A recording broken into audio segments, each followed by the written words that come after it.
Good morning students. आज के lecture में हम जानेंगे कि डिफरेंट शीट ऑप्शंस कैसे यूज की जाती है।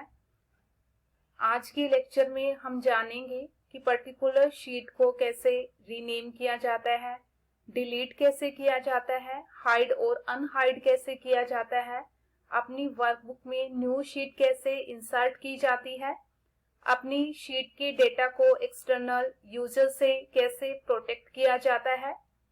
यहाँ पर मैंने एक existing file result sheet open कर ली है। एक्सेल में जो भी फाइल हम ओपन करते हैं उसे हम वर्कबुक कहते हैं। एक वर्कबुक में मल्टीपल शीट्स होती हैं। ये मेरा शीट बार है। यहाँ से हम देख सकते हैं कि हमारी वर्कबुक में कितनी शीट्स हैं।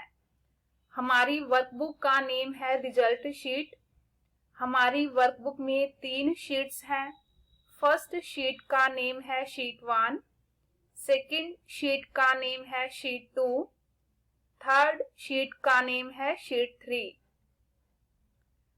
वर्कबुक में हमें जिस भी शीट पर काम करना है, हम शीट बार में उस शीट के नेम पर कर्सर को ले जाकर क्लिक कर देंगे, जिससे मेरी शीट ओपन हो जाएगी। अब हम अपनी शीट में काम कर सकते हैं। शीट 1 पर वापस से जाने के लिए हम शीट बार में शीट 1 पर कर्सर को ले जाकर क्लिक कर देंगे। इससे हम शीट 1 पर वापस आ जाएंगे।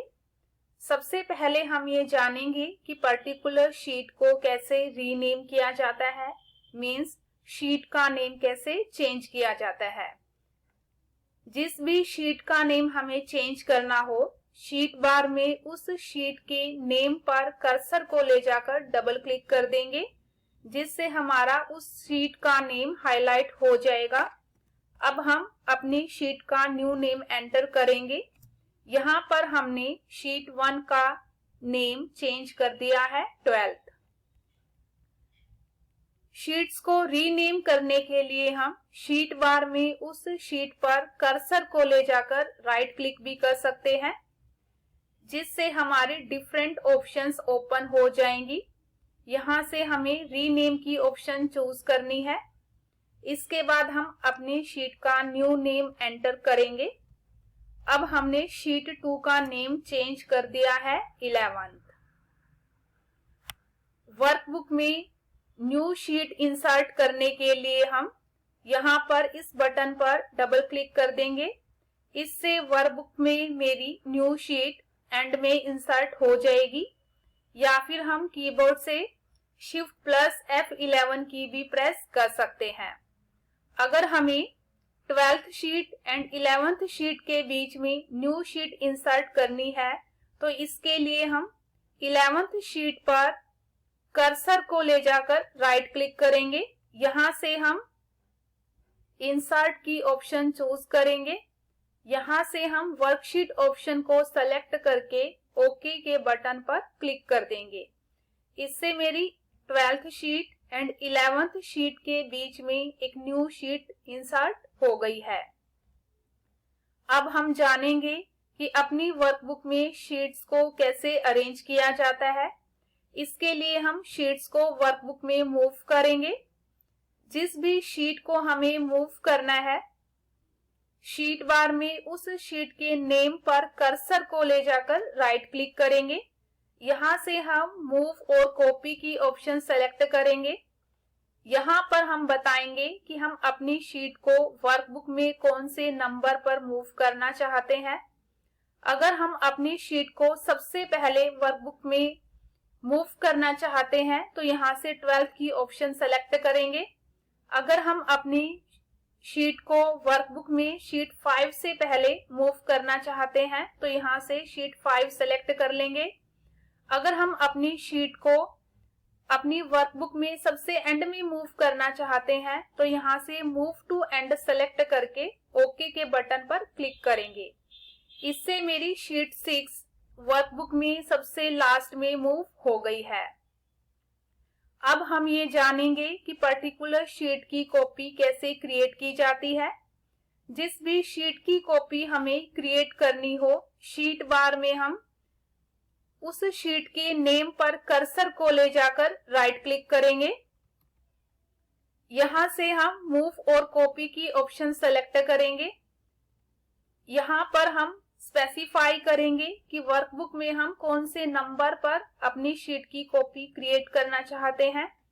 अगर हम शीट 5 से पहले अपनी शीट की कॉपी क्रिएट करना चाहते हैं तो यहां से हमने शीट 5 सेलेक्ट कर लिया। इसके बाद हम यहां पर इस चेकबॉक्स पर क्लिक कर देंगे क्रिएट अ कॉपी। देन हम ओके के बटन पर क्लिक करेंगे। इससे मेरी 12th शीट की एक कॉपी शीट 5 से पहले वर्कबुक में क्रिएट हो गई है। अब हम ये जानेंगे कि पर्टिकुलर शीट को कैसे डिलीट किया जाता है। जिस भी शीट को डिलीट करना हो, शीट बार में उस शीट के नेम पर कर्सर को ले जाकर राइट क्लिक करेंगे। यहां से हम डिलीट की ऑप्शन सेलेक्ट करेंगे। इससे हमारी शीट डिलीट हो जाएगी। अब हम जानेंगे कि पर्टिकुलर शीट का टैब कलर कैसे चेंज किया जाता है। जिस भी शीट का टैब कलर चेंज करना हो, शीट बार में उस शीट के नेम पर कर्सर को ले जाकर राइट क्लिक करेंगे। यहां से टैब कलर की ऑप्शन चूज करके कलर भी सिलेक्ट कर लेंगे। हमने यहां से कलर सिलेक्ट कर लिया रेड। अब मेरी 12th शीट का टैब कलर चेंज हो गया है। अपनी शीट का टैब कलर रिमूव करने के लिए हम उस शीट के नेम पर कर्सर को ले जाकर राइट क्लिक करेंगे। यहां से टैब कलर की ऑप्शन सेलेक्ट करके नो कलर ऑप्शन पर क्लिक कर देंगे।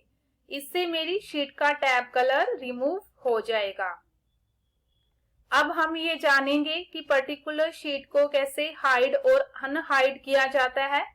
जिस भी शीट को हमें हाइड करना हो, शीट बार में उस शीट के नेम पर कर्सर को ले जाकर राइट क्लिक करेंगे। यहां से हम हाइड की ऑप्शन सेलेक्ट करेंगे। इससे मेरी 12th शीट हाइड हो गई है। हमें वर्कबुक में वो शीट दिखाई नहीं दे रही है। शीट को अनहाइड करने के लिए हम शीट बार में किसी भी शीट के नेम पर राइट क्लिक कर देंगे। यहां से अब हम अनहाइड की ऑप्शन सेलेक्ट करेंगे। इस डायलॉग बॉक्स में हम देख सकते हैं कि हमने अपनी वर्कबुक में कितनी शीट्स हाइड की हुई है। अभी तक हमने सिर्फ एक ही शीट हाइड की हुई है, 12th शीट। 12th शीट को अब हम अनहाइड करेंगे। इसके लिए हम यहां से 12th शीट को सेलेक्ट करके ओके के बटन पर क्लिक कर देंगे। अब मेरी 12th शीट वापस से हमें वर्कबुक में दिखाई दे रही है। अब हम ये जानेंगे कि पर्टिकुलर शीट के डेटा को एक्सटर्नल यूजर से कैसे प्रोटेक्ट किया जाता है। मीन्स अगर हम ये चाहते हैं कि कोई भी यूजर हमारी शीट के डेटा में मॉडिफिकेशन ना कर सके, हमारी शीट के डेटा को ना ही डिलीट कर सके, ना ही कोई न्यू डेटा इंसर्ट कर सके, इसके लिए हम अपनी शीट को प्रोटेक्ट करेंगे। जिस भी शीट को हमें प्रोटेक्ट करना है, शीट बार में उस शीट के नेम पर कर्सर को ले जाकर राइट क्लिक करेंगे। यहां से हम प्रोटेक्ट शीट की ऑप्शन सेलेक्ट करेंगे। यहां पर हम अपनी शीट को प्रोटेक्ट करने के लिए पासवर्ड एंटर करेंगे। यहां पर हमने पासवर्ड एंटर किया 123। ये मेरी डिफरेंट ऑप्शंस है जिनके थ्रू हम डिफरेंट यूजर्स को डिफरेंट टाइप की परमिशंस ग्रांट कर सकते हैं। अगर हम यहाँ पे डिलीट रोज वाले चेकबॉक्स पर क्लिक कर देते हैं तो इसका मीनिंग ये है कि हम एक्सटर्नल यूजर को अपनी वर्कशीट से रोज को डिलीट करने की परमिशन दे रहे हैं। अगर हम यहाँ से इंसर्ट रोज की ऑप्शन भी सेलेक्ट कर लेते हैं तो इसका मतलब ये है कि हम एक्सटर्नल यूजर को अपनी वर्कशीट से रोज को डिलीट करने के साथ न्यू रोज इंसर्ट करने की भी परमिशन दे रहे हैं। अगर हम यूजर को कोई भी परमिशन नहीं देना चाहते तो इसके लिए हम सभी चेकबॉक्स को अनचेक कर देंगे। यहाँ से हम स्क्रॉल बार से स्क्रॉल करके भी देख सकते हैं कि कोई चेकबॉक्स चेक तो नहीं है। इसके बाद हम ओके के बटन पर क्लिक करेंगे। अगेन हम यहाँ पे पासवर्ड एंटर करेंगे 1 2 3, देन हम ओके के बटन पर क्लिक करेंगे। अब मेरी 12th शीट प्रोटेक्ट हो गई है। अगर हम माउस की हेल्प से किसी भी सेल को सेलेक्ट करना चाहे या फिर शीट में कहीं पर भी क्लिक करना चाहे तो हम नहीं कर सकते। जैसे ही हम क्लिक करेंगे तो हमारा डायलॉग बॉक्स ओपन हो जाएगा जो हमें बता रहा है कि हमने अपनी शीट को प्रोटेक्ट किया हुआ है। हमारी sheet just read only mode में ओपन है। इसके बाद हम ओके के बटन पर क्लिक कर देंगे। अपनी शीट को अनप्रोटेक्ट करने के लिए हम उस शीट के नेम पर कर्सर को ले जाकर राइट क्लिक करेंगे। अब हम अनप्रोटेक्ट शीट की ऑप्शन सेलेक्ट करेंगे। यहाँ पर हम पासवर्ड एंटर करेंगे, जो पासवर्ड हमने शीट को प्रोटेक्ट करने के लिए दिया था 1 2 3। देन हम ओके के बटन पर क्लिक करेंगे। अब मेरी शीट अनप्रोटेक्ट हो गई है। अब हम अपनी शीट में कहीं पर भी क्लिक कर सकते हैं, किसी भी सेल को सेलेक्ट कर सकते हैं, इवन सेल्स के डेटा को डिलीट भी कर सकते हैं। Thank you so much.